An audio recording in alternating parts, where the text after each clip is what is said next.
یہ سب سے پہلا سوال جو لیا گیا ہے وہ مختلف دینی جماعتوں کے اتحاد کے ضمن میں ہے۔ یہ 4 سوالات ہیں، اس میں میں ان کو پڑھ دیتا ہوں۔ جیسا کہ اخباری خبر کے حوالے سے شوکت محمود عباسی صاحب ہیں اسلام آباد سے، علم ہوا کہ ڈاکٹر صاحب کی کوشش سے متحدہ دینی محاذ بن چکا ہے۔ چند جماعتوں کا جس کا پہلا پروگرام منہاج محمدی کی شکل میں چلا تھا، کیا یہ لوگ واقعی تنظیم اسلامی سے اتحاد کر چکے ہیں یا نہیں؟ وضاحت کریں۔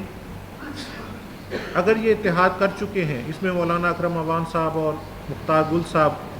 نام لکھے ہوئے ہیں، تو ان کی تعداد تنظیم اسلامی سے بیعت کیوں نہیں کر رہی؟ ان کی تعداد پتہ نہیں یہ کیا ہے، اور باقاعدہ نظم میں کیوں نہیں شامل ہو رہے؟ اسی طرح سے ہے یہ کہ دینی جماعتوں کے سربراہوں کا عملی اتحاد یک قوتی صورت میں پاکستان میں نظام اسلام کا کم وقت میں اہم ترین ذریعہ بن سکتا ہے۔ اس کے لیے آپ نے یا تنظیم اسلامی نے ابھی تک کتنا کام کیا ہے؟ بسم اللہ الرحمن الرحیم۔ یہ جو ایک سوال نہیں متعدد سوالات سامنے آئے ہیں، اور مجھے اس اجتماع میں تو زیادہ توقع نہیں تھی یا اندیشہ نہیں تھا کہ یہ مسائل اٹھیں گے، لیکن واقعہ یہ ہے کہ کوئی بھی اجتماع عام ہو، کہیں ہم درس دیں، تقریر کریں، تو ہمیشہ جو سب سے بڑھ کر سوال آتا ہے آڈینس کی طرف سے وہ یہی ہوتا ہے۔ اس کے ضمن میں ہم نے باقاعدہ ایک کتابچہ بھی شائع کر دیا کہ ہم نے کیا کیا کوششیں کی ہیں، لیکن ہماری کسی کوشش کا کوئی مثبت جواب ہمیں دوسری جماعتوں کی طرف سے نہیں ملا۔ وہ تحریر شدہ ہے، شائع شدہ چیز ہے، اس لیے اس کو یہاں پہ میں بیان کروں تو وہ تو پھر بہت وقت لگے گا اور اس کا حاصل کچھ نہیں۔ وہ کتاب کیا موجود ہے، اس کو لیجیے اور پڑھیے۔ البتہ جہاں تک اس کا معاملہ ہے، متحدہ اسلامی انقلابی محاذ، یہ پچھلے سال رمضان مبارک کے دوران اس کا ایک آئیڈیا سامنے آیا، اور کچھ لوگوں نے تقریباً کارنر کر لیا مجھے۔ میں نے حالانکہ اس وقت بھی کہا تھا، کچھ صحافی حضرات تھے، کچھ دانشور تھے ایک محفل میں، کہ اس کے لیے کوئی بڑی جماعت ہو اور اس کا کوئی سربراہ اٹھے تو کوئی میننگ فل قسم کا اس میں اتحاد کے جو واقعی مؤثر ہو، لوگ بھی اس کی حیثیت کو محسوس کریں، اور حکومت بھی یا جو بھی برسر اقتدار ہیں، جن کے لیے رات کی میں نے اپنی تقریر میں ایلیٹ کا لفظ استعمال کیا ہے، کہ وہ بھی سمجھے کہ ہاں کوئی طاقت ہے، تو وہ اس کے بغیر ممکن نہیں ہے کہ کسی بڑی دینی جماعت کا کوئی سربراہ ہو، وہ اس وقت کام کا بیڑا اٹھائے۔ لیکن لوگوں نے بہرحال مجبور کیا کہ اب آپ یہ خیال آپ کو آیا ہے، تو بعض اوقات چھوٹے کام شروع میں چھوٹے ہوتے ہیں پھر بڑے ہو جاتے ہیں۔ تو ہم نے پوری محنت کی ہے پچھلے سال، جو ہم نے منہاج محمدی کانفرنسیں کی ہیں صلی اللہ علیہ وسلم، اس پر وقت لگا ہے، پیسے صرف ہوئے ہیں، محنت صرف ہوئی ہے، سب کچھ ہوا ہے، لیکن اولاً تو ہمیں انہی کانفرنسوں کے انعقاد سے بالکل مایوس ہو جانا چاہیے تھا۔ بڑی بڑی خوشامدوں سے، بڑی دعوت دے کر، غور تاکید کر کے، اور بڑی مشکل سے لوگوں کو بلایا گیا، لیکن مجال ہے جو کسی ایک نے بھی اصل موضوع پر بات کی۔ یہ افلاس کا عالم ہمارا ہو چکا ہے، افلاس کا یہ عالم ہو گیا ہے، اس موضوع سے متعلق بات ہی نہیں۔ بہرحال اس کے باوجود پھر بھی ایک کوشش کی گئی، تو ظاہر بات ہے بڑی جماعتوں میں سے مثلاً یہ کہ میں جماعت اسلامی کو بڑی جماعت سمجھتا ہوں۔ قاضی حسین احمد صاحب، بجائے اس کے کہ میں جاتا، میں نے ان سے وقت مانگا تھا کہ میں آپ کے پاس حاضر ہونا چاہتا ہوں، انہوں نے کچھ اکرام کیا، خود چلے آئے، لیکن صاف کہا کہ ہم طے کر چکے ہیں کہ کسی ہم اتحاد میں شریک نہیں ہوں گے، اس لیے کہ ہمارا بڑا تلخ تجربہ ہے کہ وہ اتحاد جب بھی ہوتے ہیں تو اس میں قیادت کا مسئلہ آ جاتا ہے، اس کے بعد وہ بات آگے چلتی نہیں، تو ہم تو طے کر چکے ہیں۔ لہذا انہوں نے بڑی خوبصورتی کے ساتھ معذرت کر لی۔ JUI جو بڑی دوسری جماعت میں سمجھتا ہوں کہ ایک خاص علاقے میں اس کا خاصا اثر ہے، جمعیت علماء اسلام، اس کے مختلف دھڑے ہیں، ان میں سے بھی جو بڑا سب سے دھڑا ہم سمجھتے ہیں فضل الرحمان، انہوں نے تو ہمیں گھاس ہی نہیں ڈالی، کسی بات کا کوئی رسپانس ہی نہیں دیا۔ مولانا نورانی میاں سے ملاقات کی اور بھی جو بھی کی، لیکن ہمیں کسی بھی دوسری جماعت نے اس میں شرکت کے لیے آمادگی کا اظہار نہیں کیا۔ طاہر القادری صاحب نے ابتدا میں بڑی گرم جوشی کا اظہار کیا، اور یہ کہ اس کے لیے گول میز کانفرنس بلائیے، میں ہوسٹ کروں گا تاکہ پہلے بیٹھ کر تفصیل سے گفتگو ہو۔ کچھ دنوں کے بعد ان کا اعلان آ گیا کہ ہم کسی خالص دینی اتحاد میں شریک نہیں ہوں گے، یعنی ان کا یہ سوچا سمجھا، جسے ابھی مختار حسین فاروقی کہہ رہے تھے، کنسیڈرڈ اوپینین، سوچ سمجھ کے رائے کو قائم کر چکے ہیں کہ محض دینی جماعتوں کے اتحاد سے کچھ حاصل نہیں ہو سکتا، دینی اور سیاسی جماعتوں کا مشترک اتحاد ہونا چاہیے۔ یہ صورتحال ہے، لیکن چونکہ بہرحال ہم ڈول ڈال چکے تھے تو اس ڈول میں جتنا پانی بھی آ گیا اس کو لے کر سفر تو شروع کیا ہے۔ یہ مولانا اکرم اعوان صاحب کی تنظیم ہے اور جمعیت اہل حدیث کا ایک دھڑا ہے، اور یہ کہ جماعت اسلامی سے جو 4-5 سال پہلے ذرا ایک گروپ کی شکل میں کچھ لوگ علیحدہ ہوئے تھے، تحریک اسلامی کے نام سے ایک قافلہ چھوٹا ہے وہ بھی، بہرحال ہم بھی بہت ہی چھوٹی تنظیم اور جماعت ہیں، ہم نے کبھی اپنی جماعت کو بڑا نہیں کہا ہے۔ یہ 4 اس میں شامل تو ہیں، اور سال بھر سے تقریباً وہ اتحاد قائم بھی ہے، وقتاً فوقتاً اس کی جو ہے شوراؤں کے اجلاس ہو جاتے ہیں، لیکن عملاً اشتراک کے عمل کی کوئی صورت ابھی تک ہمارے سامنے نہیں آ سکی، جس کا کہ صاف صاف ہمیں اعتراف کرنا چاہیے۔ ہم نے مثلاً ایک بات یہ کہی تھی کہ اپنے جو دعوتی اور تربیتی اجتماعات ہوں ان میں ہم ایک دوسرے کو دعوت دیں کہ لوگ آئیں، تقریریں کریں۔ مثلا ہمارا یہ اجتماع ہے، یہاں پر مختلف ان جماعتوں کے اکابر تشریف لاتے، وہ اپنی اپنی رائے سامنے رکھتے، تو اس سے یہ کہ ہمارے ساتھیوں کا بھی ذہن زیادہ کھلتا۔ اسی طریقے سے کوئی اور جماعت ہے، اس کا کوئی اجتماع ہو رہا ہے، کارکن ہیں، جمع ہیں، لوگ ہیں، وابستگان ہیں، ان میں ہمیں موقع ہو تو ہمارا نقطہ نظر بھی ان کے سامنے آئے، تو بجائے اس کے کہ ہر تحریک ہر جماعت کے لوگ جو ہیں وہ اپنے ہی کنویں کے میڈک بنے رہے، تو اس کے بجائے یہ ہے کہ ان کا ذہن کھلے۔ لیکن یہ کہ ہمیں کسی نے آج تک دعوت نہیں دی، اور ہم نے اس اجتماع میں ایک سیشن مکمل رکھا تھا اس کام کے لیے کہ ان تینوں تحریکوں کے اگر سربراہان یہاں تشریف لائیں تو اس اجتماع میں، جبکہ ہماری تو پوری پونجی یہی ہے، کل پاکستان کی جو تنظیم اسلامی کی پونجی یہ ہے، ہم اپنی پونجی ان کے سامنے رکھ دیں گے کہ آپ ان کے سامنے اپنا نقطہ نظر، اپنا طریقہ کار، اپنے خیالات بیان کریں، بتائیے کہ جو ہم نے اتحاد بنایا ہے اس میں کس اعتبار سے پیش رفت ہو سکتی ہے، کس طریقے سے اس کے اندر ہم کام آگے اتحاد کے ساتھ کر سکتے ہیں۔ لیکن کسی جماعت کے سربراہ نے ہماری دعوت کو قبول نہیں کیا۔ مولانا اکرم اعوان صاحب کچھ علیل چل رہے ہیں مسلسل، تو ہمارے اجتماعات میں بھی نہیں آئے، اس میں جو ہمارا ابھی تحریک خلافت کا جلسہ تھا اس میں بھی ان کو دعوت تھی۔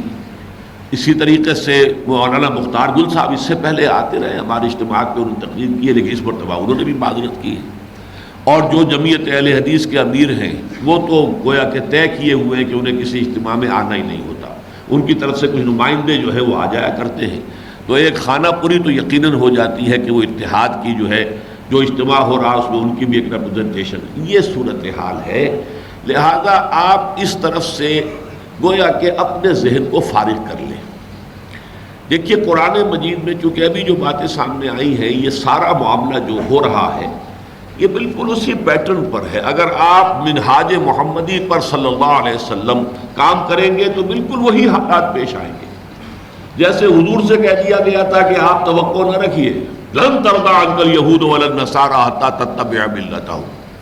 وہی حال ہمارا اس وقت ہے۔ دینی جماعت، وہ بھی دینی جماعتیں تھیں نا، اس وقت کی دینی جماعتیں تھیں،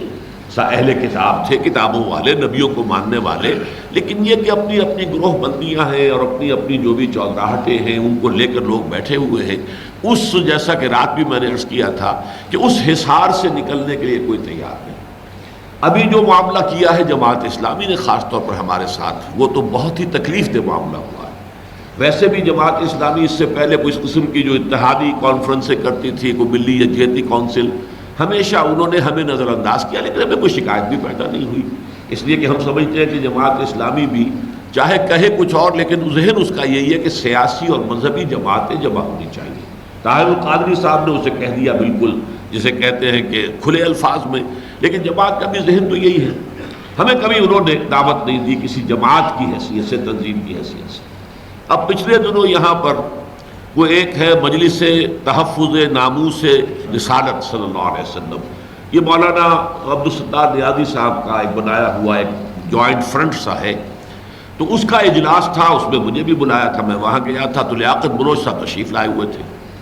تو لیاقت بلوچ صاحب سے میں نے کہا کہ ہمارا 27 تاریخ کو جلسہ ہو رہا ہے، 26 تاریخ کو الحمرہ میں، تو اب کسی طریقے سے اگر قاضی صاحب اس میں آ سکے تو ہمیں بڑی خوشی ہوگی، لیکن ہم نے معلوم کیا کہ ان کا کوئی دورہ ہے کسی ضلع میں جانا، تو کہا ان کا تو آنا ممکن نہیں ہے۔ میں نے کہا پھر آپ آ جائیے، کہ ہاں آپ دعوت نامہ بھیج دیجیے، میں ضرور آ جاؤں۔ چنانچہ ہم نے ان کا نام اشتہار میں اوپر کی اس فہرست میں دیا، جو سب سے اونچے 2 نام تھے ان میں سے ایک ان کا نام شائع کیا۔ تشریف نہیں لائے، نہ تشریف لائے، نہ اس کے بعد کوئی معذرت آئی، نہ اس سے پہلے کوئی عذر تھا کہ میں نہیں آ سکوں۔ اسی اجلاس میں انہوں نے مجھ سے کہا کہ 27 تاریخ کو ہمارا ایک ہو رہا ہے اجتماع وہ منصورہ میں، اور اس میں تمام دینی جماعتوں کو جمع کیا جا رہا ہے۔ تو میں نے ان سے کہا 27 کو میں پہلے سے بک ڈھوں، مجھے ڈیرہ اسماعیل خان جانا ہے۔ کہ نہیں، پھر آپ کی طرف سے کوئی 3 نمائندے آ جائیں۔ میں نے کہا ٹھیک ہے، اگر آپ دعوت نامہ بھجوا دیں گے تو ہم اپنے 3 نمائندے بھیج دیں گے۔ وہ ہمیں لیٹر مل گیا، اس میں 3 کارڈ آ گئے، معلوم ہوا کہ 3 افراد کے لیے وہاں گویا کہ تو وہاں پر ہمارے لیے گنجائش رکھی گئی۔ تو میں تو جا رہا تھا، 3 ساتھیوں کو میں نے، عاقف بھی، عزیزم عاقف سعید اور چودھری رحمۃ اللہ بھٹر صاحب، اور ہمارے جو لاہور کے امیر ہیں مرزا ایوب بیگ صاحب، وہاں جا کر معلوم ہوا کہ وہاں پر تنظیم اسلامی کی چٹ کے ساتھ صرف 1 کرسی تھی، دوسری کرسی بمشکل گئی۔ عزیزم عاقف سے تو جا نہیں سکے، ہمارے وہ ساتھی بہت بیمار ہیں، آصف رؤف صاحب، اور ان کے تو خاص چونکہ ان کے ساتھ بڑی دوستی ہے، بہت محبت ہے آپس میں، تو یہ اس میں مصروف تھے۔ 2 گئے تو وہاں کرسی 1 تھی۔ پھر یہ کہ وہ نام بھی لکھے گئے، لیکن اس کے بعد نہ، حالانکہ ایسی جماعتوں کے بھی نام لیے گئے جو آخری ڈکلریشن تھا کہ جن کے نام کبھی سنا ہی نہیں، یعنی جن کو تانگا پارٹیاں کہا جاتا ہے ہماری اخباری اصطلاح کے اندر، ان کے بھی نام پڑے، تنظیم اسلامی کا نام نہیں لیا گیا۔ فوٹو چھپا ہے اخبار کے اندر تو اس میں ہمارے نمائندے تشریف فرما، نیچے ان کا نام نہیں دیا گیا۔ یہ معاملہ ہے۔ اب یہ سے کیا نتیجے نکالے جائیں؟ ہمارے یہ دونوں ساتھی جو ہیں بڑے مایوس ہو کر وہاں سے آئے ہیں، تو اس حوالے سے ہمیں یکسو ہو جانا چاہیے کہ ادھر توقع نہیں ہے۔ دینی حلقے جو بھی ہیں، میں نے رات عرض کیا تھا، یا تو اپنی وہ فرقے واریت کے اندر اس کے حساب میں محصور ہیں، یا پھر یہ ہے کہ بغیم بینہ، تو سیادت اور قیادت کا معاملہ جس کو کہ بالکل واضح الفاظ میں ان سو مینی ورڈز جسے کہا جاتا ہے، قاضی صاحب نے کہہ دیا کہ سارا معاملہ آ جاتا ہے پھر قیادت کا۔ اور اس وجہ سے ہم تو اب اتحاد سے بالکل سرے سے ہم نے طے کر لیا کسی اتحاد میں شریک نہیں ہوں گے۔ اور میں نے بہت سے مواقع پر باقاعدہ انہیں تحسین کے انداز میں میں نے ذکر کیا کہ قاضی صاحب نے جو بات مجھ سے کہی تھی اس پر وہ عمل پیرا ہے، اس لیے کہ اس کے بعد خاصے اتار چڑھاؤ یہاں آئے، یہ GDA وغیرہ بن رہا تھا، اور بہت سے بڑے بڑے سیاسی لوگ گئے ہیں، قاضی صاحب سے ملے ہیں، کوشش کی گئی کہ انہیں گھسیٹ کر کسی اتحاد میں لایا جائے۔ وہ ملاقاتیں کرتے رہے لیکن کسی اتحاد میں شریک نہیں ہوئے، ابھی تک اس پر قائم ہے۔ بہرحال یہ صورتحال ہے۔ آپ اصل میں ایک بات میں آپ سے بھی کہہ دوں، اس لیے کہ یہ میں عام جلسوں میں کہا کرتا ہوں، یہاں شاید وہ اتنی زیادہ ضروری نہیں ہے، اس قسم کی باتیں اکثر وہ کرتے ہیں جنہیں خود کچھ نہیں کرنا ہوتا۔ وہ گویا کہ میری 1.5 گھنٹے کی تقریر سن کر، اور جب اسے یہ علماء جمع کیوں نہیں ہوتے، گویا کہ وہ اپنے آپ کو بری کر لیتے ہیں کہ ہمارا تو کوئی قصور ہے ہی نہیں، نہ ہمیں کچھ کرنا ہے، نہ ہماری کوئی ذمہ داری ہے، سارا الزام ان علماء کا۔ تو میں ان سے کہا کرتا ہوں کہ اللہ کے بندو، اپنے آپ کو بری نہ کر دو۔ ہر شخص کو فَعَلَيْهِ مَا حُمِّلَ وَعَلَيْكُمْ مَا حُمِّلْتُمْ، سورہ نور کے اندر فرمایا گیا کہ جو ذمہ داری ہمارے نبی پر ہے اس کے لیے تو وہ جواب دہ ہوگا، لیکن جو ذمہ داری تم پر ہے اس کی ذمہ داری، اس کی جواب دہی تو تمہیں کرنی پڑے گی نا۔ تو یہ کہہ کے لوگ فرار کا راستہ اختیار کر لیتے ہیں کہ یہ تو جمع نہیں ہوتے مولوی لوگ، دینی جماعتیں جمع نہیں ہوتی، ہم کیا کر سکتے؟ نہیں، ہمیں تو یہ دیکھنا ہے کہ ہمارا فرض کیا ہے، اضلوع قرآن و سنت، ہماری ذمہ داری کیا ہے، اپنے آپ کو لگا دینا ہے، اس میں راستہ اپنے دروازے کھلے رکھنے ہیں۔ اتحاد کے لیے اگر دعوت آئے لبیک کہنا ہے، اور اگر اپنی طرف سے بھی کوئی کوشش ہوتی رہے تو کوئی حرج نہیں ہے، لیکن یہ ہے کہ اس پر ہمیں موقوف نہیں رکھنا ہے، اپنے کام کو جاری رکھنا ہے، اور ساری ہماری سوچ اسی پر